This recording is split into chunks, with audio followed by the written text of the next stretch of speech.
행복한 사람들에게가 있는 스토리 월십 행복 토크에 오신 여러분을 진심으로 환영합니다. 여러분의 해피메이커라고 자부하는 김조원 목사입니다. 목사님 안녕하세요. 저는 김보은 목사입니다. 네. 목사님 제가 설교에 영향을 가장 많이 받은 목사님은 사실 김종원 목사님이시거든요. 고맙습니다. 그럴 수밖에 없죠. 제가 일주일에도 접대용 대답이죠.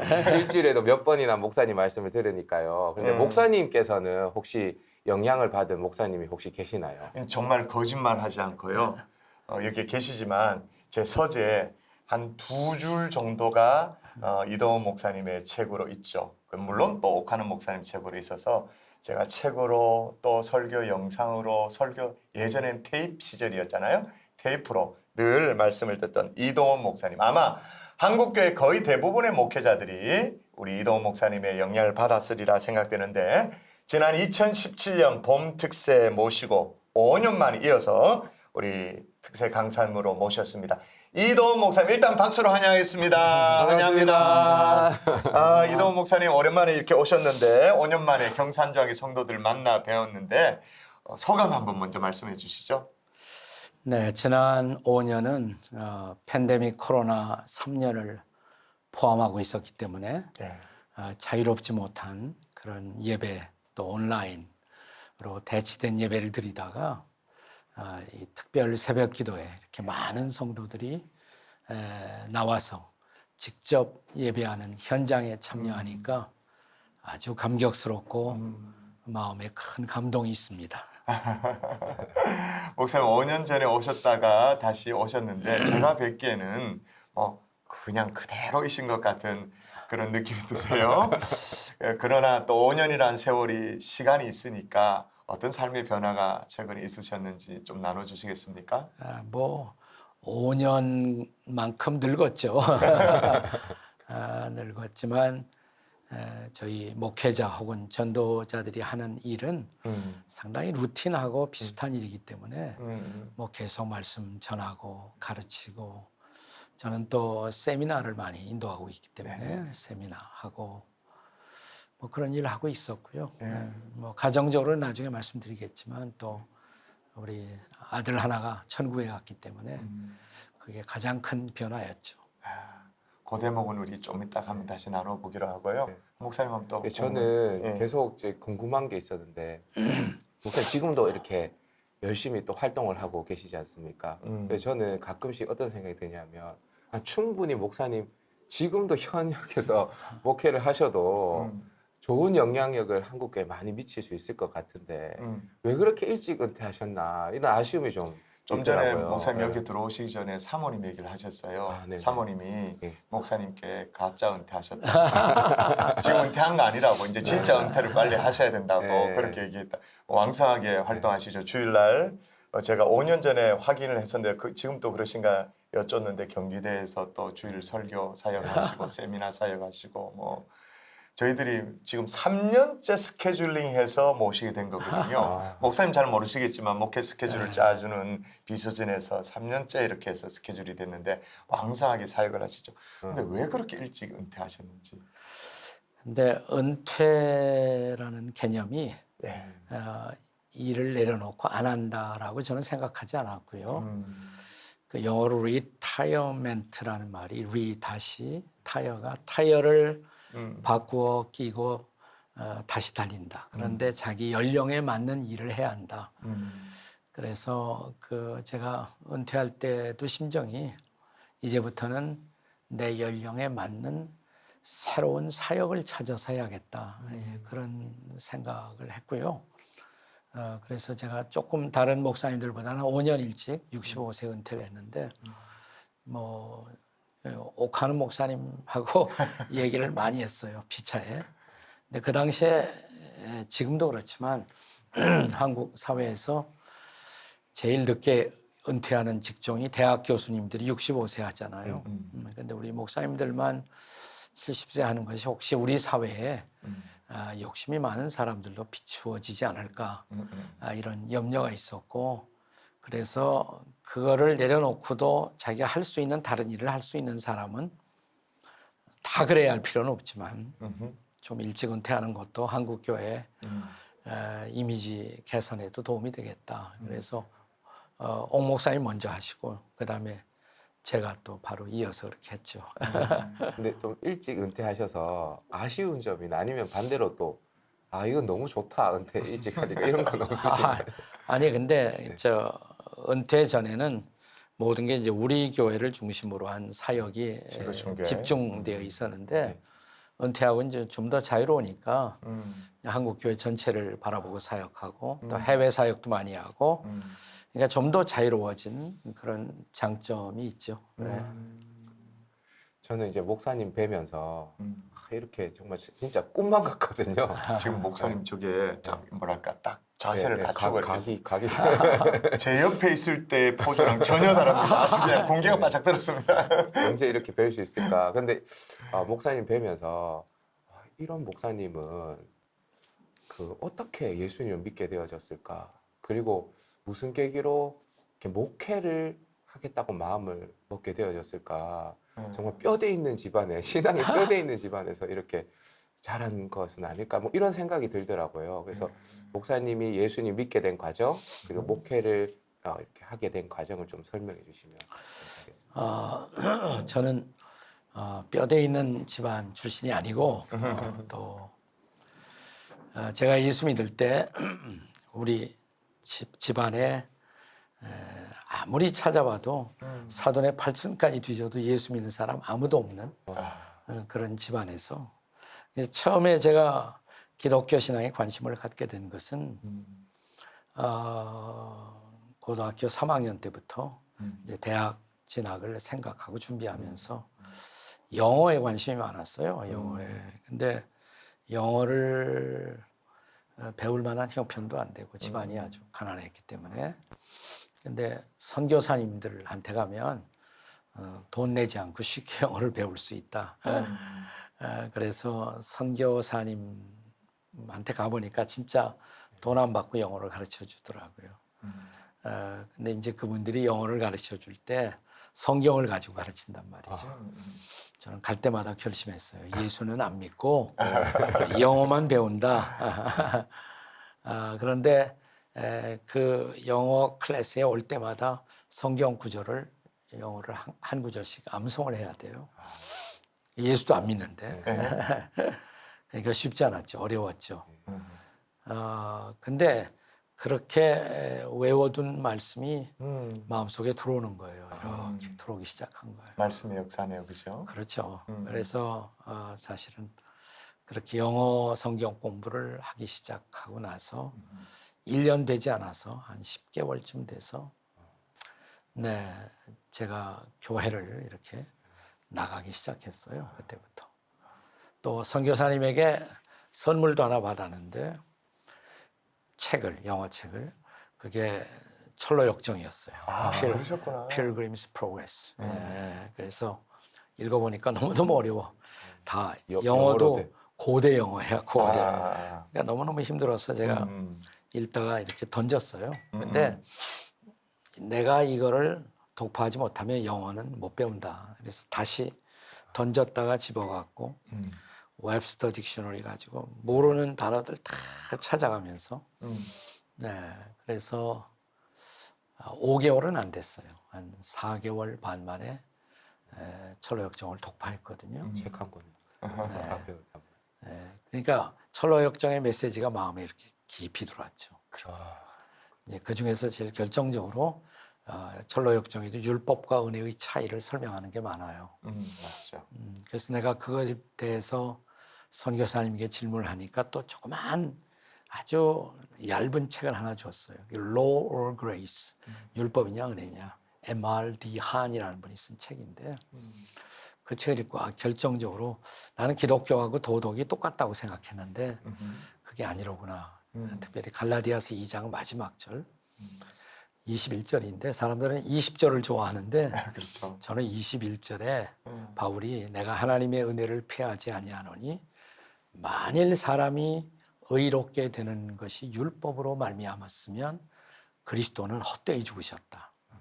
이게 도대체 무슨 뜻인가? 그러다 율법이라는 게 하라 하지 말라는 건데 하나님이 하라는 거 하고 하지 말라는 거 안 하고 그래서 의롭다고 인정될 수 있다면 예수는 올 필요가 없었다. 십자가에 갈 필요가 없었다. 그러니까 율법을 아무리 지켜도 그것으로 하나님 앞에 의롭다함을 얻을 수가 없다는 것이고, 나는 율법을 지켜야 할 자가 아니라 이미 율법을 깨트렸더라고요.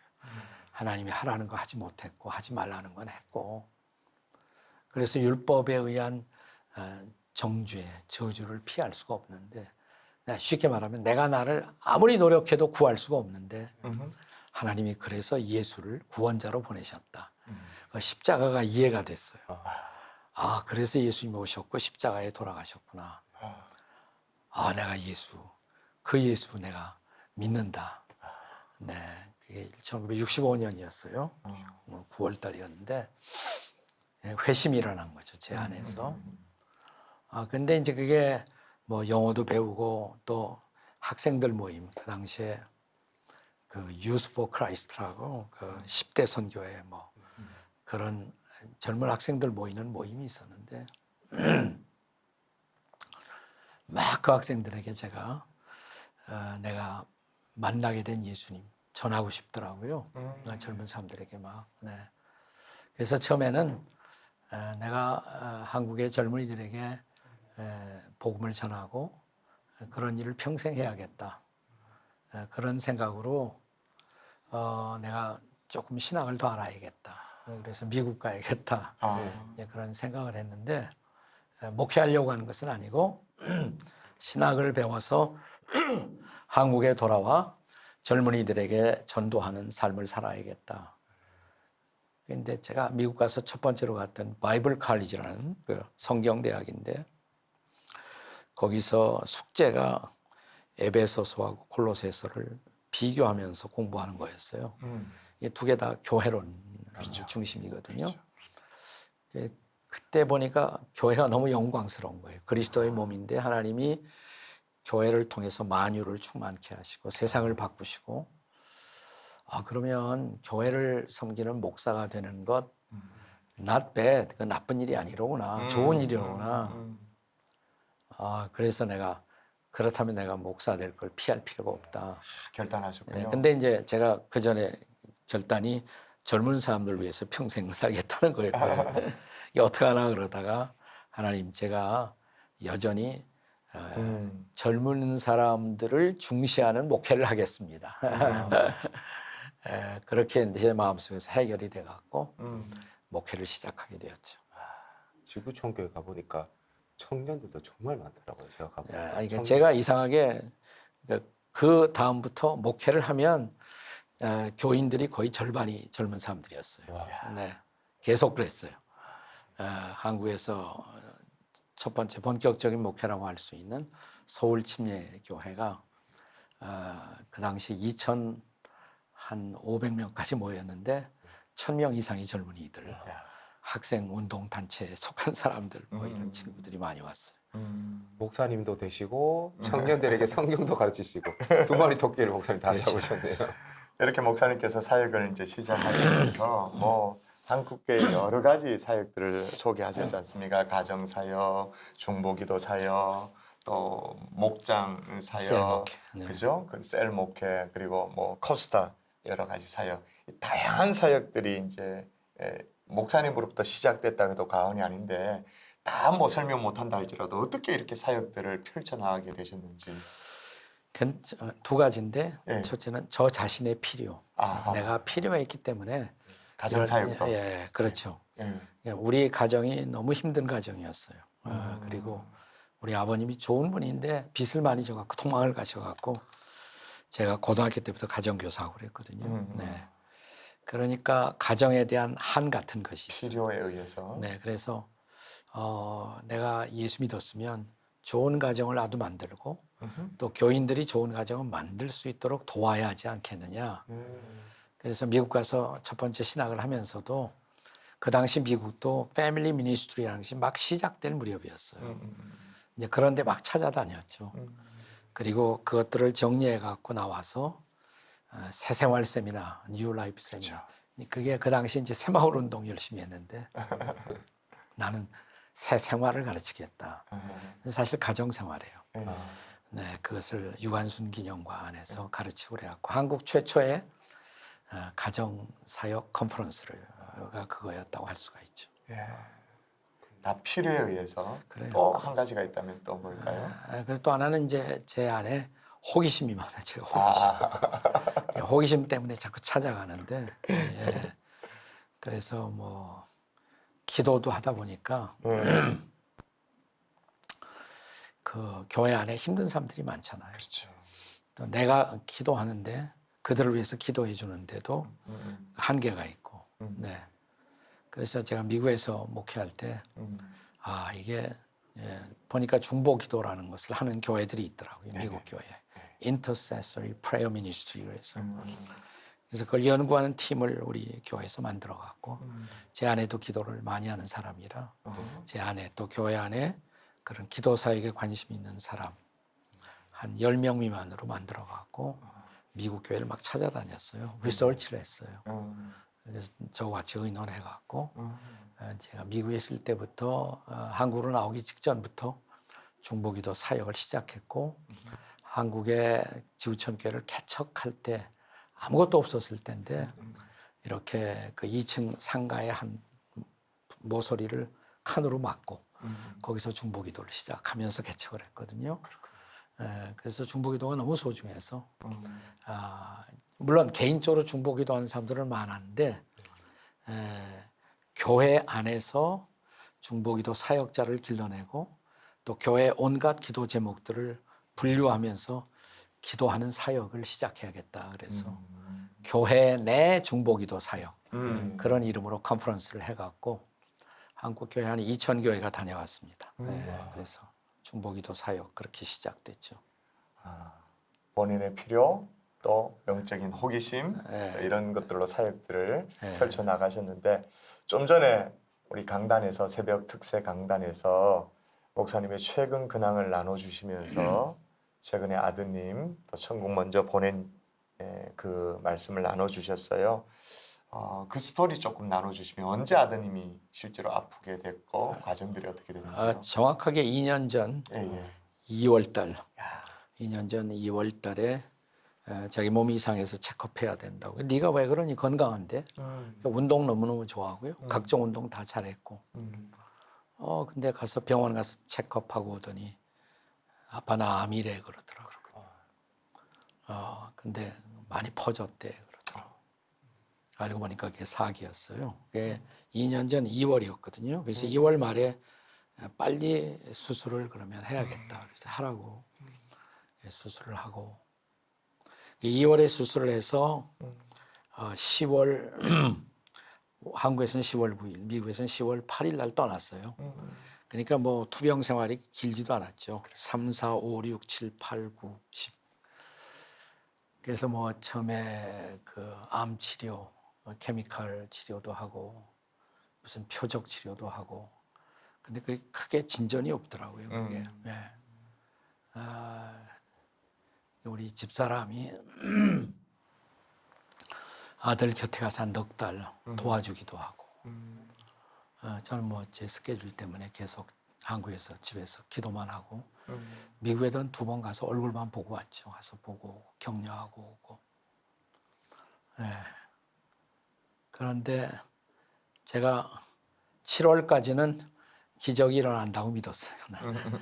기적을 위해서 계속 기도했고 또 하나님께 하나님 기적이 일어나면 제가 설교하는 사람이니까 전 세계 다니면서 기적을 주시는 하나님을 증거할 수 있지 않겠느냐고.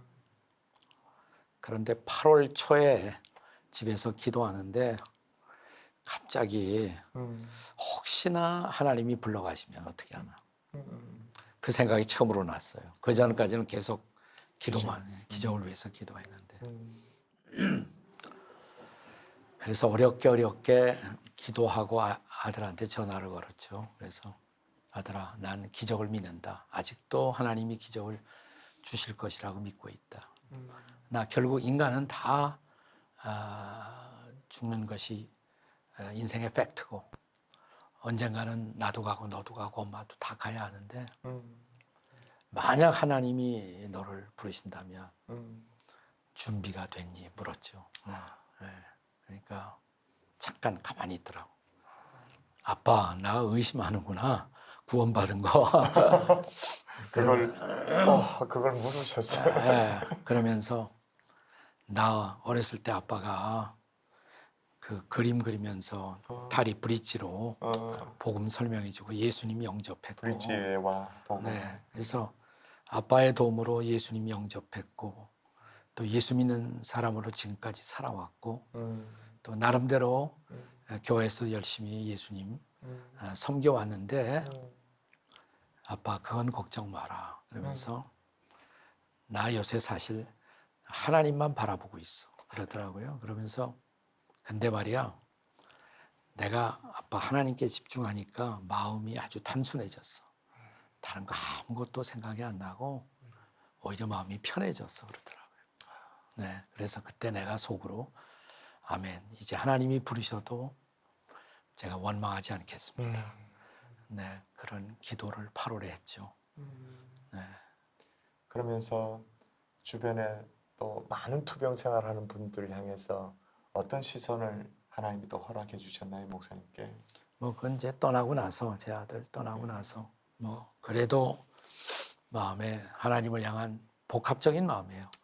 감사와 함께 아직도 원망이 남아 있죠. 그래도 왜 부르셨는지 똑똑한 친구인데 또 뭐 하여튼 여기 한동대 로스쿨에서도 학생회 회장도 하고 1등으로 수막 쿰라우디로 졸업하고 바로 또 변호사 시험 합격해갖고 좋은 직장 한국의 최고로 좋은 로펌 중에 하나인 율촌 미국 가서 그 EA라고 스포츠 회사 그런 좋은 회사에 있었는데 그렇게 데려가실 이유가 있느냐 뭐 이런 원망하는 마음도 함께 섞여 있었던 거죠. 그런데 우리 며느리가 자기 나름대로 너무 힘드니까 며느리가 자기 아들 데리고 우리 손자죠. 자기 마음을 붙잡을 수가 없어서 상담도 받고 미국에서. 근데 미국에 그 세상 떠나간 사람들을 위해서 하는 수양회를 그리프 리트리트라고 그러는데요. 그거 하는 데가 50군데가 넘더래요, 미국. 한국은 찾아보니까 하나도 없어요. 한국은 그냥 상담은 있어요. 근데 그런 게 없더라고요. 그래서 우리 며느리가 손자 데리고 2번 갔었대요. 그리고 나서 손자가 너무 명랑해졌다고 그러면서 아버님 그런 거 하나 해주세요, 한국에서. 그때 막 불빛이 빡 지나가더라고요. 그래, 그걸 해야겠다. 내가 가정사역 해왔고 내가 늙어가면서 또 요즘 아름다운 늙음이라는 세미나를 해요. 내가 뷰티풀 에이징. 그런데 가족 중에 떠나보낸 사람들을 위한 세미나를 내가 해야겠다. 그래서 준비 거의 다 됐어요. 제가 그래서 내년부터 상실 극복 세미나. 상실 극복 세미나. 네, 그래서 그런 가족들을 위해서 제가 세미나 하려고 준비하고 있습니다. 그런 과정을 통해서도 한국교회 유익을 위해서 프로그램을 또 선보이게 되는 목사님. 지금 뭐 이 질문에 대한 대답을 미리 해주셨는데 앞으로 그러면 목사님의 또 남은 목회 계획이 있다면 어떤 것이 있을까요? 네, 좀 농담처럼 제가 그 예수 믿고 성경이 너무 좋아갖고 제가 평생 하나님 이 성경을 다 설교하고 가겠습니다. 근데 아직 설교 못한 데가 꽤 있어요. 그러니까 아직은 나는 살아야 할 이유가 있어. 다 설교하게. 66권 성경 전체를.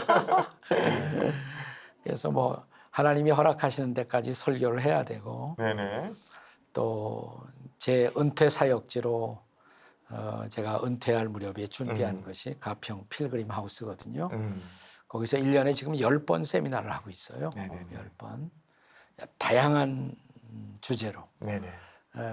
그래서 모두 한 사실은 제가 개발한 그 세미나 프로젝트가 한 25개쯤 돼요. 25가지나. 네. 그래서 그 중에 이제 하나 더 상실 극복 세미나가 이제 들어가겠죠. 그래서 그런 설교하고 세미나하고 또 하나는 뭐 제가 1년에 한 2번씩 선교지의 선교사님들을 만나요. 선교사님들을 섬기고 돕는 선교사 컨퍼런스. 이걸 뭐 제 하나님이 부르실 때까지 계속 하려고. 그 사역을 네. 또 저희들도 응원하고 네. 계속 기도로 돕도록 그렇게 하겠습니다. 거의 마지막으로 또 우리 목사님은 한국교회 원로이신데 한국교회 원로로서 우리 경산중앙교 성도들에게 권면의 말씀, 축복의 말씀 하실 부분이 있다면 말씀 한번 해주시죠. 네. 제가 했던 사역 중에 하나가 셀 목회였거든요. 네, 그 소그룹 목회죠. 네네. 소그룹 목회를 했던 이유가 주일날만 왔다 가는 그런 교회는 건강하지 못하다 제가. 그래서 소그룹 모여서 서로 위에서 기도해주고 서로 치유해주고 서로 세워주고 변화가 일어나는 소그룹 사역처럼 인간을 구체적으로 변화시키는 사역이 없다는 생각 때문에 저희 교회에서 목장이라고 부르는데 저희들은 구역이라고 부릅니다. 네, 목장 사역을 본격적으로 했거든요. 그 이유가 딱 하나예요. 건강한 교회가 되기 위해서. 저는 요즘 한국 사회에서는 대교회 숫자를 많이 모이는 교회를 자꾸만 이렇게 나쁜 교회처럼 보는 경향이 있는데 그러니까 많이 모이기 위한 목적으로만 모이는 거 이거는 바람직하지 않지만 정말 성경적 목적에 충실하면서 건강하게 성장하는 교회라면 저는 그런 교회는 오히려 필요하다. 그러니까 초대교회 예루살렘 교회가 숫자가 굉장히 많았거든요. 그렇죠. 적지 않았어요.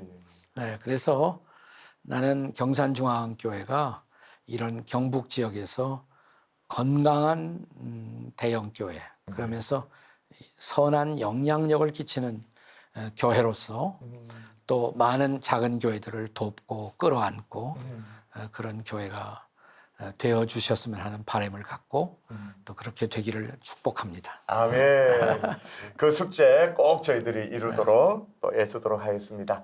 자, 오늘 지구촌교회 원로 목사님 이동훈 목사님과 함께 시간을 보냈는데 여러분 어떠셨어요? 정말 울림이 있으셨죠? 뭔가 하나님의 음성이 들리는 그런 시간이었다고 저는 생각되고요.